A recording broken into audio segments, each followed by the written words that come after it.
Hai, Assalamualaikum. Selamat datang kembali di Gaptek 19. Oke, setelah pemakaian 1 mingguan Samsung Galaxy A53 5G ini, saya simpulkan kalau handphone ini adalah penerus dari Samsung Galaxy A52, bukan Samsung Galaxy A52s. Hal ini disebabkan karena chipnya ya. Untuk chipnya kalau A52s terkesan downgrade ya. Jadi ini adalah generasi penerus dari Samsung Galaxy A52.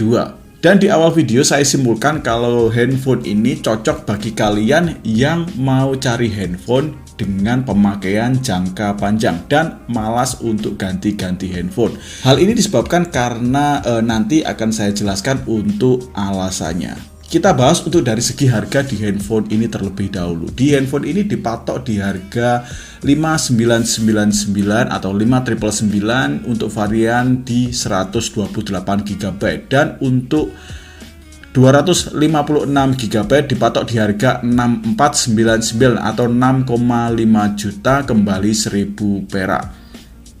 Ini sih harga ciri khas dari seri A untuk Samsung ya.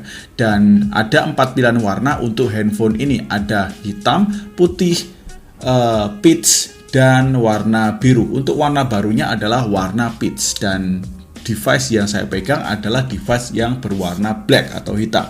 Kita bahas untuk bodi di handphone ini terlebih dahulu. Untuk perbedaan pertama yang paling terasa adalah bezel di samping handphone ini. Untuk A53 ini dia lebih tebal dan A52 dan A52s dia lebih ramping. Untuk handphone ini mengadopsi desain dari Samsung Galaxy S22 ya. Kemudian untuk desain lainnya adalah di bump kameranya. Untuk bump kameranya ini terlihat lebih menyatu dari bodinya. Nggak seperti A52s atau A52 yang kesannya terdapat cuma tempelan saja. Lanjut untuk ukuran dimensinya. Untuk ukuran dimensi di handphone ini sama persis ya dari generasi sebelumnya. Tapi yang lebih kerennya untuk handphone ini dia bisa ditambahi untuk ukuran baterainya. Jadi ukuran baterai lebih besar daripada A52 atau A52s. Tapi minusnya untuk handphone ini dari segi bodinya dia sudah nggak pakai jack audio atau jack 3,5 mili dan kemudian untuk SIM tray-nya dia pakai SIM tray yang hybrid. Lanjut ke bagian layar di handphone ini. Untuk layar di handphone ini dia mendapatkan upgrade yang lumayan besar dari generasi sebelumnya A52 dan ini masih sama seperti A52s. Layarnya berukuran 6,5 inch 120 Hz dengan maksimal kecerahan sampai 800 nits. Untuk resolusinya Full HD dan perlindungannya dia pakai perlindungan kaca Corning Gorilla Glass 5. Experience-nya sih sama seperti A52s kemarin ya, masih smooth dan nggak ada drop di refresh rate-nya, ada motor lewat. Untuk variabel refresh rate-nya dia absen ya untuk handphone ini. Jadi untuk refresh rate-nya dia manteng di 120 Hz atau di 60 Hz saja. Lanjut ke bagian kamera di handphone ini. Kamera di handphone ini pakai setup yang sama persis seperti A52 atau A52s. 64 megapiksel f1.8 untuk kamera utamanya plus OIS, kemudian 12 megapiksel f22 untuk ultrawide dan 5 megapiksel untuk makro, kemudian 5 megapiksel untuk deep dan untuk kamera depannya dia pakai 32 megapiksel f22.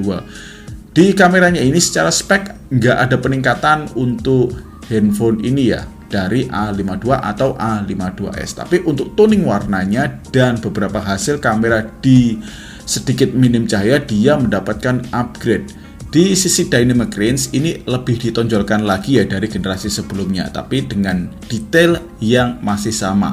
Di malam hari untuk handphone ini ada peningkatan untuk kemampuan low light-nya. Masih bagus tanpa night mode, tapi bila kurang maksimal lagi bisa pakai night mode. Minusnya di kamera handphone ini untuk ultrawide-nya sedikit agak blur jika dipakai di malam hari. Mungkin akan ada beberapa update ke depannya untuk memperbaiki lensa ultrawide di handphone ini.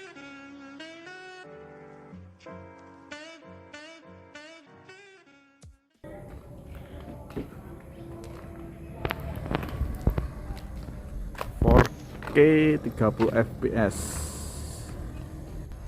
ultrawide tele.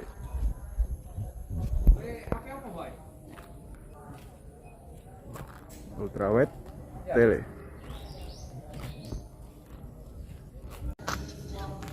Bukan golek sing murah, Cuk. 4K 30 fps A53.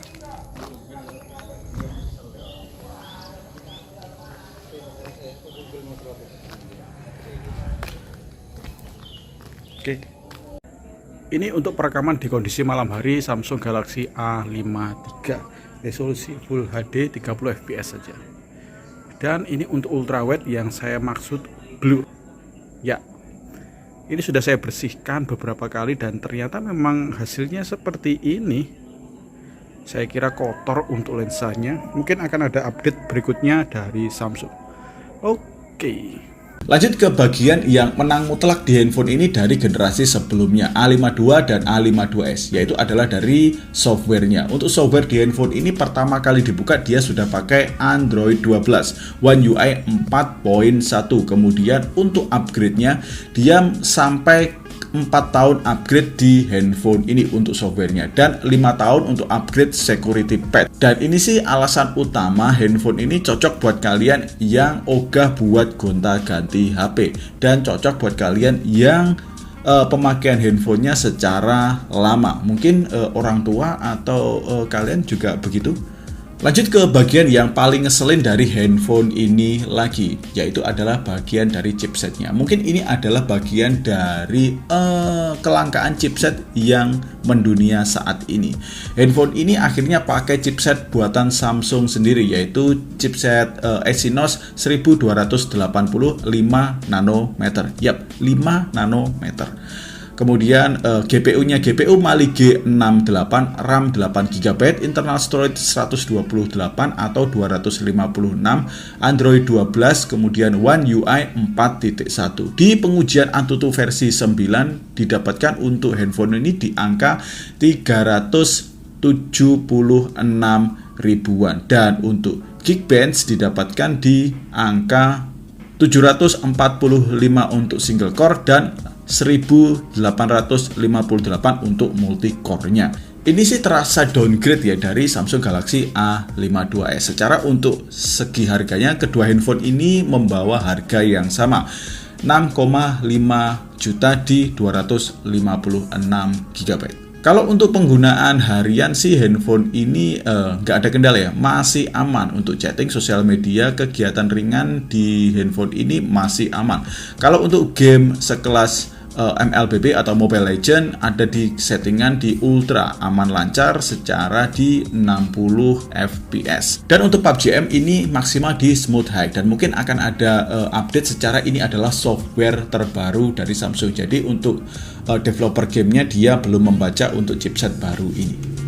Dan untuk Genshin Impact ini saya pakai untuk lowest 60 fps, dapat di fps rata-rata 40-an, dan di battle di angka 20 sampai 25 fps-an. Kemudian di segi baterai di handphone ini yang mendapatkan upgrade 500 mAh dari generasi sebelumnya, 5000 mAh dengan kecepatan charger 25 watt. Kelebihan 500 mAh dari generasi sebelumnya sih nggak ada perbedaan ya menurut saya, karena ini cuma 500 mAh saja. Dan untuk kegiatan sehari-hari sih ini hampir sama dengan experience dari A52s yang kemarin saya pakai.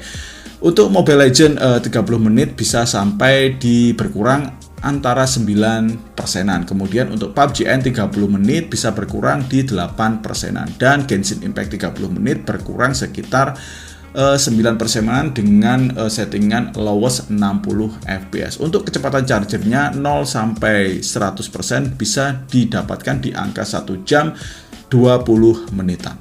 Kemudian ke hal yang nggak dikurangin lagi dari generasi sebelumnya, yaitu adalah fiturnya. Fitur di handphone ini lengkap, nggak ada satupun fitur yang dikurangi di handphone ini kecuali jack audio ya. Untuk NFC ready, kemudian untuk 5G ini ready, Telkomsel, Indosat XL semuanya ready. Kemudian untuk IP rating dia sudah IP67, tahan air, debu, dan bisa dicelupin sampai 1 meter. Untuk speakernya juga sudah stereo dengan kualitas sebagai berikut.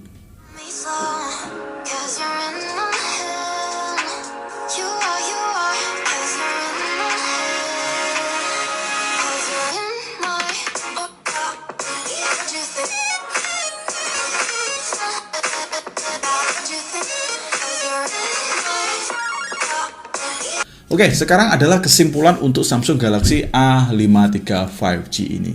Untuk harga 6,5 juta dan 6 juta untuk 128 GB ini worth it gak?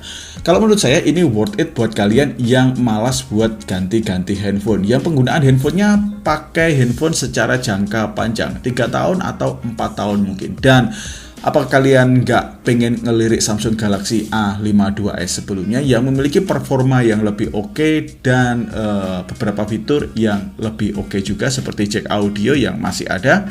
Kalau stoknya masih ada di Samsung Galaxy A52s, ada di toko terdekat kalian, mungkin bisa ambil pilihan Samsung Galaxy A52s. Secara untuk performanya dia lebih oke daripada Samsung Galaxy A53 ini. Oke, demikian saja untuk review Samsung Galaxy A53 5G. Terima kasih sudah menonton video ini dari awal sampai akhir. Saya Dori pamit. Assalamualaikum warahmatullahi wabarakatuh. Ciao.